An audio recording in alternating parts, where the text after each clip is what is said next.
This is the video review for Transformers Prime Robots in Disguise Powerizer / Voyager class Optimus Prime. I brought in the first edition figure so you can see the difference between how they look, but I do want to warn you, this guy is extremely photogenic. He looks basically as good in person as he does in photographs. This guy is not photogenic. He looks a lot better in person than he does in photographs. And the reason why, I think, is because this translucent blue on his arm, I think it looks really nice in person because you actually see some depth to it, so it looks interesting. But on camera, where you can't see the depth, it looks like a big mass of wrongness. Because his arm shouldn't be this color. And I wish it were maybe even a translucent red, or even just a solid, one solid, non-translucent piece like it is on the first edition figure. But in person, it is not nearly so bad as people make it out to be. It actually ends up looking kind of interesting. Now, I'll bring this guy back later for some further talking points I have, but this is the Powerizer Optimus Prime figure. And honestly, he strikes me more as a Orion Pax figure than an Optimus Prime figure. He's not quite so heroic. It's like he has the potential to become a very great leader, but he's in the infant stage. And I find that kind of interesting. It's still a really nice looking and heroic figure, but I just find it kind of interesting how, whether it's intentional or not, he comes across as a younger version of Prime to me. Well, I find that interesting. Your mileage may vary. So, in this mode, his head can look left, right, up, down. He has a fair range of motion in the head. It's a lot more free ball joint than on the first edition version. Although, actually, there is something I want to show you sometime later about the first edition figure's head that I found out a while back. And then his shoulders are ball jointed. And this is one thing that does annoy me. The shoulder pads here will bump into the headlight section here on his backpack. You can move it out of the way. And then this piece here will still bump in a little bit, so you have to move it out of the way. But you can. It's not as bad as if this were just one solid piece, but it is somewhat annoying. So the arms go basically 360, though you will have to move them in and out a little bit. And they can go out quite a ways. You have a bicep swivel. You have an elbow that only goes 90 degrees, but it is possible to make it go more than 90 degrees. If you see, there is a little bump right there. If you were to shave that away, then he would be able to move his arm up a lot more. And honestly, I don't know why that edge is there. It seems, I don't know, it's one of those confusing things that you see Hasbro do every once in a while, where they try and limit how far a piece can go, because for XYZ design constraints, that seems like the way you would want to block it, but in actuality, in actual play, you want to go a little bit further for ABC other reason. Sometimes Hasbro does that. He has no waist joint. Legs go forward, back, out, rotates above the knee, get 90 degrees at the knee, and then the foot will go about that much forward, go quite a bit back, and it can go to the side, and it's also on ball joint, so it can rotate around like that. However, the ankle casing right here can get in the way, so you might end up wanting to shave down the inside bit of this collar here a little bit, or just bend this out of the way if it ever gets too annoying. And that is his posability. Now, you may be wondering, why is Mr. Fanwing starting out this review in robot mode? And the reason why is because of this figure. The first time you get him, he's packaged in robot mode. The first time you get him, he is not hard to transform. It's easy to figure out what you're supposed to do, but it's kind of hard to get everything to go the way it's supposed to go. Before I get to the transformation, though, he does come with his sword, and I quite like the sword. I think it looks pretty nice. That'll fit inside of his hand. I mean, it's not really a show-accurate weapon, but I think it looks nice. And then if you want to, you have a peg right here. I suppose you could try and put it into his hand like this, to make it look more like the sword he has in the show, but I think the sword works best if you just put it in like that. I think it looks pretty nice, and yes, another weapon. It's this lump of plastic that looks very ugly when it's folded up. And then, if you fold this back, a light goes on, a red LED and blue casing, which makes no sense because it's not going to really vibrate, the light's not really going to vibrate through it quite right. And then you pull it back, and there's no locking mechanism. I'm not a real fan of this weapon, although I wouldn't mind it so much if, excuse me, if it just locked out into this position, and this lump back here were off. So if it just looked like this, I think that would actually look pretty cool and it'd be a pretty neat gun. If it looked like this, I wouldn't mind it. And luckily, I'm not afraid to take a knife to my figure, so sometime down the line, I might be showing you how to lock this into this position and take this off. We'll have to see how that actually turns out. So, oh, actually, one last thing. There is a hole right here that you can use to store the sword. Or there's a hole right here on the sword that you can use to store the gun. So, it's nice that they give you the ability to kind of keep them together, but the gun's just not really worth it. There is one way you can sort of keep it open. What you do is you push it into, put it into the hand, and then you open it, and then what you do is you, well, it's not going to work very well because the hand won't hold it quite tight enough to fight the spring, but basically what you do is this spring-loaded piece right here that when you fold it back it makes the barrel go out. You stick that into a shoulder right there. It's doesn't work that well. But anyway, those are the weapons. Now onto the transformation. I'm going to show you robot to truck mode because it's a little bit hard getting every part how it needs to go the first time you do it, so seeing me go from robot to truck may help you a little bit. So to begin with, we will take the shin pieces and make sure that this gray hinge right here is all the way forward, and then just flip them up like this.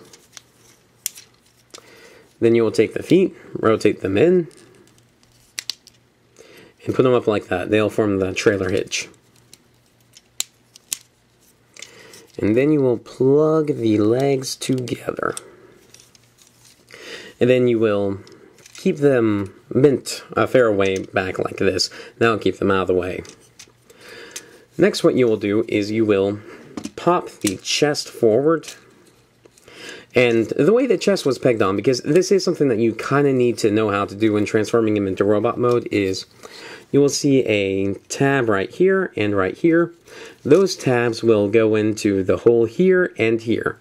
Now there's also a tab right here, and that will go into the hole right here. So I want to show you how the chest actually goes together. You will push it up into place, push that into place up there, that little tab I showed you, and then what you want to do is fold the arms a fair amount forward, and then you will put your thumb under this piece here, and your forefinger under this piece here, on both sides. Then you will just squeeze, oh come on, you will squeeze it down, if it will cooperate. If it will cooperate, yeah, here we go. Wait, is that cooperating? Yeah. And then you will squeeze it down as hard as you can, and that will solidify the chest piece into place quite nicely. So it's not going to shift or wiggle or come undone unless you purposefully put your fingers behind it and press it out. And you don't need to use too much force to do it, but it's enough that it's not going to come undone without your permission, basically. So then you will bring it back like this until it snaps into position. And then what we're going to start doing is rotate the arms forward like this. Let me adjust my camera.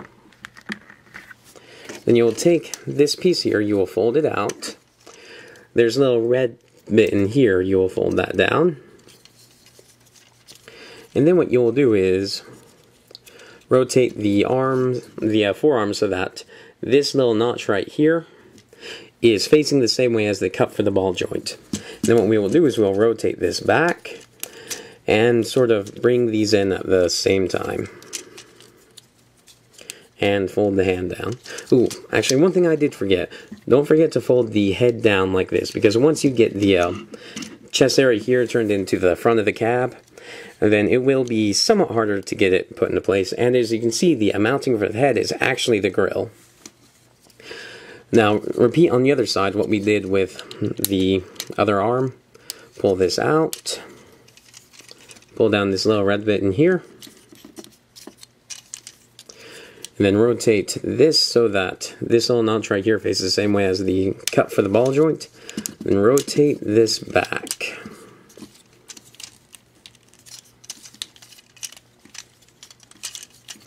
And this is where it gets kind of, it's not really complicated, but it's a little bit fidgety, just learning how to get everything put together. And behind the camera, it's actually a lot harder to do than it is when it's just, you know, right in front of you.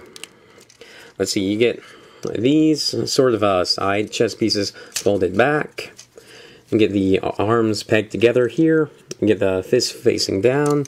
Then you take his shoulder pads, and you'll peg those together.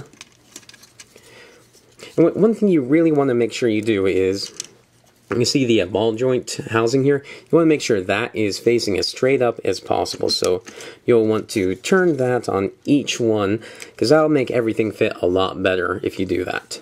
Then you will bring these forward and over like this, and here we're starting to form the cab. Then you'll fold this down, and just sort of peg it together. It won't stay together perfectly, but we're not done with the transformation yet. Next thing we want to do is, you see how these pieces are kind of sitting under these hinge pieces here? We want to push them under even further. Now, there are blue tabs here and here, and these blue tabs are going to fit into notches under here on each of the arm struts here.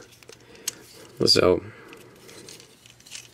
make sure these right tabs are all the way forward like I told you earlier, and voila. At first you might actually be tempted to just rest those blue tabs right against here, but you need to actually make sure that they sort of tab into place, and that will help make sure that the entire vehicle stays together a lot better. Then what you want to do is you want to take these pieces right here, fold them up, lift this a little bit so that this little tab right here can get under here. And then what you want to do is, there's a little tab right there that will hook into this arm piece right here. Press that up, presto. Then you'll do the same to the other side. Bring it up, lift this up a little bit, get it in.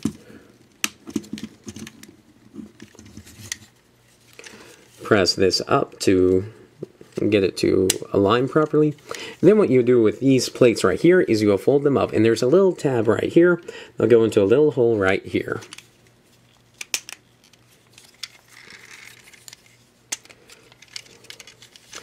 And as you can see, it's basically complete, but it's not. You can see some gaps in here. I need to make sure everything's pressed together just a little bit. Once you get everything where it's supposed to be, he's pretty solid and he stays together really well. But after you basically complete the transformation, not everything's going to be quite where it needs to be. It takes a little bit of fidgeting to get everything just right, a little bit of squeezing. But once it's done, you have what I think is a pretty nice truck mode. Hold on, is something scraping? I kind of feel like something's scraping. Oh, I see. The wheels aren't level. That is one thing about this guy, and also the first edition Prime, is that getting this back area here to be just right takes a bit of time and fidgeting. It's because the legs with their quite a bit of poseability, and they have a lot of ways that they can sort of twist and turn inside of the vehicle mode. But once you have them transformed, this is vehicle mode. And I think this looks pretty good. Here we have both of the Voyager, Transformers Prime, Optimus Primes in vehicle mode, and While in robot mode, they looked significantly different. They were still identifiable as the same character. Here, they look like they're entirely different truck models. And a lot of people have been complaining about the Powerizer version looking almost chibified, but I don't think that's actually true. I think it's that... I think this one looks more like a real truck, and this one looks more stylized. This one has an overly long nose, squished people sitting area, and is, for the most part, extremely long. I think this is overly stylized, and on the chibi to ultra realism spectrum, I guess, this one is way on the ultra realism side, almost to being a parody of ultra realism, and this one is right in the middle where it actually fits into realism. So I don't know how much sense that made, probably not much at all, but I think this one has a better truck mode, with the obvious exception of the back areas, which on the first edition figure is basically objectively better. Now, one thing I do want to talk about is that this guy scales a lot better with the deluxes than the first edition figure. With the deluxes, basically this guy's as wide as the deluxes, but the place where people sit is a lot more narrow. Here, the place where people sit is about as wide as the actual, cab area. So, I think this right here is a really good scale. I think they look just about perfect together. But between these two, while this is a bigger truck, I think this scale is not really quite as good. This truck right here would have to be a lot more massive. So, the Powerizer does scale a lot better with the, especially the... Quit rolling, I saw you rolling there. I think the Powerizer one scales a lot better with the deluxe figures.